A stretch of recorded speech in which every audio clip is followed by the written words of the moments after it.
Ghana for am oti Abrokyirɛ ankofa manfo free Ghana eba kromu a emombekɔ enkwaso mu wɛhyɛ so na wo wia afɔ so no age usika every nsɛm na nipa no ɛna wo ya aka no nya ba bi gina wia a wo so mu ade ja na ade bae mommra metie maso mu nsɛm ɛne neoma a makɔ so damage a abetuem e Germany kromasi abusua edin adwenpahene ba akopɛ be ma mfa no yere nim enye fo mesoro boso abomoden na share sa video we de ma mirato fom ye pa yenua ba baako ho akoka adwam yenua bai abetena kromu a aye adwuma 1 year ama ese ya che no akotum a 3 months enie no adam eyi no ene oba adwenpahene na ase ede ne story ebetum anim se yeso konkodi aduru edro na onkodi no okodi ne sei abusua sa video we boa ama wa Africa na eba no obefomu aba ama wo so awote a obi akofo Africa Ghana ede obeduru kromase no wo so befa ayede nyansa bia ede afrim na omkofa amanfo Africa Ghana eba ha eromko enkwaso mu no so no omunti asem adwenpan ede ebrom no be ma mfa no yire nim nyefo mwate ase obaso ano abomode no ahye sa video ede amai abusa yenua ba baako eho akoka adwam se de meka no wabeduru Germany ha abaye adwon 1 year nipa na akofa no ede ne baaye no nipa no asabi wodna ba abaye afna okromu a hwa da bia meka kire mu se mona mukofa amanfo Africa Ghana eba no menua ba be ma so ho so ya menko ha nipa no enkofa nipa no nyede ema ewo mu se obi wo Ghana na wote Abrokyirɛ a obeba because obi e pa Abrokyirɛ de aba abobra but the brother nipa no ebo no enkwaso ene obam yenua ba story ono na ma me kwan se me fanto abonten bibi ntino ye din ebesie ene ne picture be de ebesie but at the popular time no yenua ba no sabi nyame ya adom no a wode ne ho a oso ba BeckyTv AdwenepaheneTv aba share ne story pa sabi wako enkwaso e okromu ase yenua ba ye osi sabi ono angasa no abusuani ene be fa na de ene ba ye na nipa be fa na de ba oso ba gina 15,000 euros 15,000 a obeje no instead se ko ba ye no nipa ne be bomodin ama sabi oyo ba o obenya bema bi ene bema na atena anase ebi obato no boase amanatimi aboeska no aye nkrata na nka after nkrata no na nka nipa no aye adwuma atua ne ka ukofo bi firi Ghana ba emfa ne ma ya afna emfa ne ma ya akoa nipa dodo na ese ukofo bi ba na nipa no eno aye aka ukofo bi firi Ghana ba na nipa no eno anya problem menua a wo hwe me sabi so ukofo obi ba wo na ukofo nipa na ba no wo se nipa na ukofo na ba no so no ba ya aka agina wo so because obi ukofo obi aba one ne betena ase aka ache so kroma na enkrata ne hia nti dikan ne ye momode na pen krata na wonya krata wangasa no obede wo ho a afei de wo ye adwuma etua meka no so wo ye adwuma de etua meka nipa no ode buo ebe ma akose wiye nipa nda bia no beba wo na ase abesiki advice from you because obai no ode fa akwan pa so but here in the case ye nua bai eba ye nipa na okofa ne bai no nipa de betena ne fie abusuamu ntie nipa de betena ne fie chese are kokora to the stand say medwene Ghana fo no bi ho amente ase adna we so no akoso eguso ekoso nti asem de ba abonten because me timi anya dey enkofre we nipa o mo de sa problem no ebrem na anu odene na enua bai eso bai no waye adwuma full time waye no 1,400 euros ena ye de ma no ena okokoko ye mini job no 2 hours part time job no ye tuan 520 euros just ni na woka ho 1,920 euros that's a 20 ni krade e fa to baby ntabusia woman na wode lady ni eba ye no woman no say ono de ba 15,000 na say obeye gbo 2.5 years till ojene 500 euros na 2.5 years and ode betu asa 15,000 euros no awie entine sa 2.5 years ontimi enyes adwuma entua asa ska ni nwie a onde no ho still na no onkwaso mu na tio sa esia no 1,920 euro dem say for to baby because ende ye nsuo ska se sia 1,900 no woman ejimu 500 akoka 1,400 no krata wura no esi nipa no ede ye 2 hours eka ho se ko de 8 hours nko ade a nko beje na 300 but ode 2 hours eka ho ntino obeje 400 tina ese woman na ode ne ba na eje 500 krata wura so eje 400 akoka 1,000 euros sa 1,000 no efie na wotim no woman na ka kire ne say edan ka wontua 200 tio na sa woka 800 wansan tua top money aduane sika 200 na sa woka 600 euros abusia 600 ye nua bai si wo bai ade ne yakronpo ne say o Ghana no o baba ako e wo ho no o baba ako ye de e wo ho Asa akra no boso bia na akra no school ene nneoma no osan aye 100 euros akọ 100 euros no be send akọ aka ye nua be 500 euros 500 di ye nua be take it odi kwa adwuma mi nti efa no say okoti take it krampo ene nneoma nketekete bi krampo ayede 100 ato ba bia aka aye 400 na esa akọkai ede be na ye nua be obeye oye ba besia ese at least otimi de etonto nneoma obeto ato ade eda ye no ho ese otimi ehunu se okay e bia boso ekropo mabu mensa sese nua ba yesusu se woman no ekoje phone ema no phone na woman no kokoje man no woman se phone no boso bia no 70 euros with internet the nurse says kaya se ya akai 400 ya akai ese akote 70 free mu a akoka 330 330 obai dia na sabio make so beko abonta hu ade e ne fe o ntade e ne fe no beto no wan save kura no e bi obetima anya bibi kakra e da to baabi says kana ye nuaba no so se ebeka no sa 330 e bi a ono no se obeto ade woman ne ka kire sa brochire de ba se bobra ti sa 330 na aka na ngasa kura no woman ne pese odi says kana be de be ma no na the saddest part e woman say scan ba emesie nuaba no so scan ba ye nyi e function nsem scan woman no ene tena so na wei ene nuaba no so ye adwo one good year 1 year no woman ka kire no say busure bia no scan odi e save ato ama ono ankasa ne de no 200 euros sika odi save ama no 200 ye nuaba ya sesa nwuma ayde agu no so na wei ne ho fia nto ata wa ye adwuma 1 year no ene ogina adwuma because this time around control abapa ene ogina adwuma ene ebe control no ene ye chi no na ye chi no ene ye de kokotum 3 months 3 months no woman ekofa lawyer ye nuaba no so pie ba ya woman ka kire say lawyer kan pa wa bo 3000 euros na 3000 asabe kan 15000 no 3000 asabe kan 15000 no se si ye nuaba yi ye so konkoko di aduru ade pa potia opka ka kire me sa adwempan ne me srew story dey photo bontema me na obi an famu aba esi aduru ya konkoko di ye nuaba yi ba ye osokofa be ma maami di ngaw okofa be ma maami di ngaw maami ne pa kire say abrokyire fo mama nyina anye de enye adentia ye nuaba no to fa ye funu onim se ade be boa lady no ama lady no de nya nkrata okroma ye funu anase awale ento okofa be ma bia ba fie wa maami ne se won pene so na mema nye na wa ban gire ho na ye adwuma because of say maami ne pene sika ajawi ne deport no mpa won fa ho nti nuaba no etie maami na sem epamu mema ne nyina ye de efri ne nchen se si ya ye so konkodi aduro no Ghana so de odi kokodi aduro a ade mu edika ba che wo adwumam ena wo ye ba oba ne mpo ne consider se si ya no kona kokodi aduro se aduro da kokodi no na sam ben no koka ede ba asem ena okwo aduro fi akoka system so amene omohun se wa ye adwuma e wo sa company no 1 year asa 1 year na fie be mu ana no wa ena ote wo twa ntro ese ba bi otekra no won ka address no baby otekra ni red ni refi no ho ho de sabi abrofo no mo ne situation ntade bi ho ano ma de no mo yomani eno nti no mo man punishment 3 months on konkodem wakodem am take ni fingerprint bi awie say be ma bay ena esia no kwakonya no aha no ana wa hwe ya now the pressure akofa be ma ompe no at the end na akwango si wuye be ma ne beka say oba na empame oba so beka say so mempe no bibi nti ena be fa be ma no say ni abay e wo ha okese mu pa maame no airport say 3000 lawyer ska akodem no amfa man abeka ho say ye ne be kokodi address still na ogusu de lawyer nsem say ska pa obusa maame ne say sabi sa 200 no krompo na so save ato maame no 200 no mesrew say ska na wai ka me so me hia bi me so me beto me ho me kwa adro fie me ba wo fie ya chim kotum 3 months nyina akwa me timi nya de emma no me tete me high woman still na get gusu ed ka fine and of course gusu ed ka because oba no 1 year no 20 years kan nyina no be 6000 and we tua amount 15000 they are aka 1.5 year ansa na 2 years kan ed awie etimi me adwempan de me ka so kra koma nya de ento no yam na ye magi advice enfrim wo so ye domo ne epem asem na asem bi ba yetimi fansie ne ye ba betu dwa na obia ede ne comment aba because any aba no I ready so be read comment na so that chire no re no that fa futuo afa adwene ama no because sabio nyansa ne adwene eni ba akofo tirim but me de be ka chire sabio mom go fa omo free Ghana ba ne say so akofo bi free Ghana ba kromo say ya to obu ase na ne nipa ne ntena ase because na nkrata ena bibia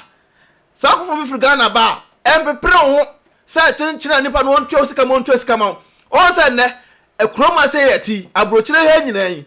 sabi okofo bi ba 99% se obia na obia nya problem meboa wa woto a wo hwa mi ai bi okofo bi aba nipa no nya hawo ede be hu te nipa no nya hawo sikasem because nipa ne ba ye no ono onima Abrokyirɛ system wo no akofo nipa na firi Ghana aba ti wo na abeto obo asema sa nipa no so say na Abrokyirɛ ba ya etie sesi ya no okwa adwuma ska say na bia betua nti isa so ka nipa no wo gire sa 500 no ka wo de bia agene bia 100 bi na de aka no sa 400 fa to na boa no ema nipa no na nipa no fa mpe krata wo da so ye ba wo mo so akofa bema se na bia bema no be convince na se bema no be ya ade a onto ska ma akrampo na oba bia ni wa wo ye jimifo a wa akofa bema a wonim se wo na ade ne ba ye na be treat ni good a wo ma bema no me so em support no anasa bema bia ni wa wo te Abrokyirɛ wo ye jimifo a se bi wo akofa obi firi Ghana aba a wo ba be fa nipa na firi wonsam se nipa no no aduana de amadi nipa na gege no so wa bra bema no ene oba no ntena ase enka se ebia wo so yi akofa aba yi wo ba poye akofa aba wo me akofa aba wo sister akofa aba yi o bra yi yempe ska se bi akofa aba yi enfa ema no efe obi abadwuma bia be ye saade no but here in the case so akofa obi ba na se wo be treat nipa ne bad wo be she nipa na ene ya wo be ma ne ha tietia nipa ne firi hunchen ekwa oni do ema sa problem no na Ghana fo ye de ye face ewa Abrokyirɛ ye ha kase nyina pa ene saade no eti akofo bi ba na se nipa ne oba no kuta krata different no obi akofo ne ba ofiri Ghana ba e bia wale krata na akofo ne ofiri Ghana ba different than obi a wo ba on kuta krata nti sa nipa na wono no ofiri Ghana ba na akofo na ono de krata ba no wono no ba no de ne krata ko start adwuma oba na de ne krata ko start adwuma krata nwa bibia enye de ena no so ti sa nipa no oji sa eskala firi no ho atwans na obia eno ba ya adwene udi bim because wo bo modern to amenya krata firi Ghana ena de aba but here in the case obia ba ko firi Ghana aba connection anya krata no de ba ya de sa nipa no situation different so see efofia antoata ene enu abai oba ya adwene wan ye aya chi ni ene deporting de ko Ghana nti maame sa 6000 ya oji ye ka sa skana aka no obede na osaka yemi aba se deporto na sempo ko adrofie no ade ya pa ne se sesian esotimi pe bema bi na one bema no eda na wanyem sesiai o ma hu so ofri Ghana nti ese animanim ya otimi nya bema na one bema no da na one bema no ewo ansa na ye aba no ho ato no na sa ayamhye we ba oso a one bema mpo da di mpo se obanyem ayamhye se pressure da oso se ya one bema no da di mpo se obanyem enti yesra mo a te Abrokyirɛ mo ya de sabuta ko boa obi efri Ghana aba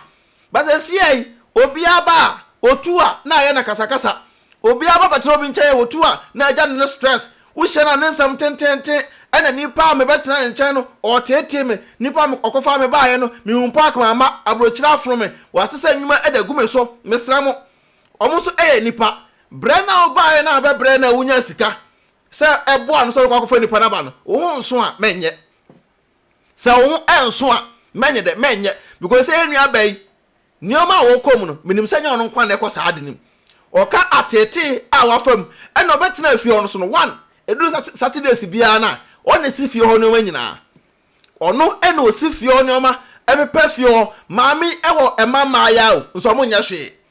maami ekofa eya ono angasa ne nua eba ayi o mama ya batem ne mama enya hwe obi aso abro 18 years obi aso le ya mama choose bam no otopunum choose bam no otopunum it sa nipa we ebede na onya awale san kra we mu no bede no moto onya awale pa because aduane no omunim no entade omunim si eduru Saturday na nipa na wo gine sa eska no a wo de ne kwankwa asom no sa nipa na sa asom e wo fie weekend bia nti sa wotena Abrokyirɛ na wo ye sa de we ya odi we edi obi akofo na ba ebede na nipa no enya odo edama wo nti so wa study pa hwa obi obefiri Ghana ba Abrokyirɛ bia no otu afiri nipa koro nchan entokwa na odi de tu firi fie be 1% pe ena omu kofo mu firi Ghana ba omu tu a omu dodo ne akwapa na tu na omu timi sa akọ nipa nchan ebiem enne kodi nkomo because nipa de ba no tuti ni good ade so oyema no nkrata oba na oboa ma ne nya nkrata but wo de ukofo bi ba wo da to tirim se esa wutimi gye usika efri nipa no ho wo force nipa no ma nipa no ye adwuma because unim say ye betu achi nipa no anytime bia to one force nipa no ma nipa no anya adwuma anya usika nya de osabe de be ka usika ba me ka kire say se wunya adwenepa e ba wutirim adekofo nipa no ba ye no nipa no duru a fa sa adwenepa no etai nipa na chi shira no kose bompa e ma no na nipa no pa adwuma no onye na force na nipa no etimi nya ne krata se nipa no nya ne krata on aseda odbe ma no 15,000 ya mami oji as they say ya chi ye nua be ye dakotum 3 months a wo se lawyer ka kura sa be kan ho amna kan say 18,000 se si ai waji mu 6,000 na waji no skana aka no se ka auto obu ase e ma ye nua ba no e na mema o mu be hia no ka wo fi wani ene be ma ba ko tena ase e kire situation e de enie na be ma no eti ase no wo kan say lady ekwa out eba e be na ka nyinsen abem bema no ni suba akra na nyinsan ba mu a wonya krata ayede ahwie nti ka auto obu ase epene sa ade na e ka wo sabi ka ne no ka afre na ka wo bete so aba sabi otifie mpo na sa aban hwe ni mpo a e de aboso so obenya sika obetumi da tua wo ka so otifie mpo na sa aban hwe no a nka e de ka crap boso so obetua aka no obetumi da e da tua kopem se obesate adwuma but say no wa anya ne sa wo ene se ya chi nipa no a yakobobo ne nsa no ese ye ne oso konko di aduri ese aduri di no kwa kokodi no usika no obede na ho saka nti media futu amede ma ye ma ame no ne papa no ye nuanom a omote Abrokyirɛ a yekofa amanfo free Ghana ba no se wo so a na akofa nipa na ba mesre wo se krata ena e bia akoya awale nkrata mande abade a ena oba aka se saatam na oba na betam na sata adwuma age usika but se bia make say se nye kansa awale nkrata ana se bia krata be odi free Ghana eba na connection adekofa no ba ya mesre mo pa treatment na mo nye a bad treatment because nipa no beduru ya enije odi free Ghana ba no obetena woncha na wotwena na enije nyina atiko otamfo bi akọ Ghana charge bonko a otamfo bi a abrehọ nko a otamfo bi a manume ho otamfo bi a mehunze crack ma Abrokyirɛ no enu ni ana Abrokyirɛ enu ni sese no ya ma nipa bebre yakofo free Ghana ba ha ombeti nsuo ba hwe won sese odi nipa ne ba na ade ne fa sa ya onum na nipa ne ebo modin na ya nche no na wotimi ya sa nkoa na nkonkwaso num na otu osika ma wie na daachi bi nipa ne bede ne ho a na wote ho a wo se we me na mede ne ba yo enya me anko nuru be waduru yo but won se nipa be waduru no won kai obiem o ne wura fiu bebe Nyankopon ahira se nipa ne du no won kai obiem nipa ne wura fiu because obai no ne na ndi ne ye oba Abrokyirɛ no woni na nya de ndi ne ye but omuna omba Abrokyirɛ na omam ko fo mba ne eno mu di ne ye no enne no omuno mu gusu e good relationship good contact a nipa Nyankopon pagya na obekai ne nchi abehwawo obekai abe supporto but wodi ne ba na se woye ne basa ebede na nipa no supporto Abrokyirɛ no e dede kwawo se nipa be duro se ya o partner 20 years 30 years 40 years obi a waba ono abrabo adwene woni tirim ne se ono e kan so oditami ade a opeso oye obetumi aye no sa nipa no obetumi bobra asen nti nya wadwo so kofo nipa na ba na nipa nim hwe bank card ode oye adwuma engita no chese ni person pompo ba nya de nipa no ode kire no e wo tirim se ode nipa no be ye akoa ana afna bema ba ne ncha no apamo no oye bema so mpo no kofo oba edene ba fie ho a no ade no apamo no ese nua ba ne de na aba minim sa bia okosa situation nim tu wetin do comment aide aba na mesra mu wo na akofo bia aba bia no ye ready say okofo nipa ne ba na ade ko bad treatment man nipa no o menya do ma nipa no wo tu a obi okropa won kraw nipa no ba bia okọ bia no bo din bone o mo din pada nti na no nipa mo kofo manfo ba no emu 99% ena o mo nyina e wo haw o mo nyina e wo problems e wo Abrokyirɛ kromo asei sikasam atete sabi obi no onu antem sikasam atete obi ne yire ntem okofa ne yire ba ogina ne yire kon so twemsika ma me o twemsika ma me oba ne ti bomode twemsika ma wi a odo bia ne obiem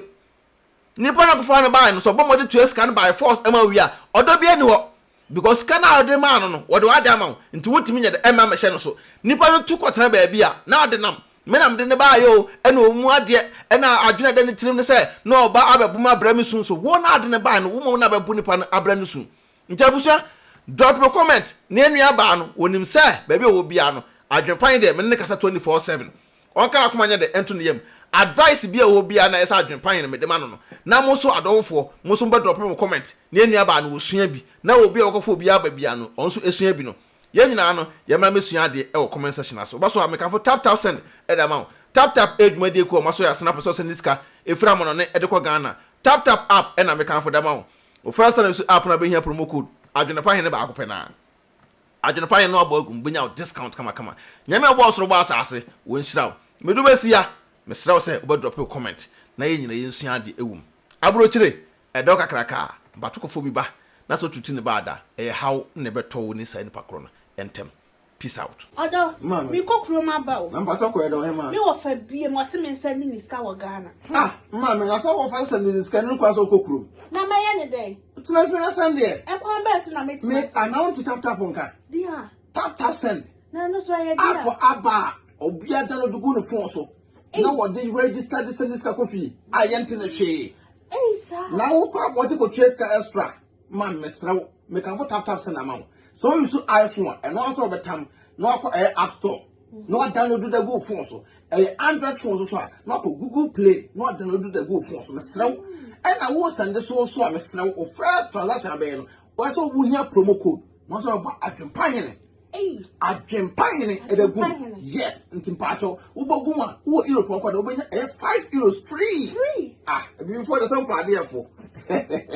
some can put tap send at amount. Oh, America to Canada, dear. Hey, mammy, $10. To Miss Now, man, how about one for say, and quite wanting to be a so pay. Maxi Pacho, who piano no echo. Someone come up wanting to download this year to the fee in Pacho, not relaxing. No one's pick up on it. Be me who said, no, I want it. Mammy, now, dear, I am the company said, first one, we should a credit card and come on. And that dear tap Paula Mante was a decam for, but we are mobile.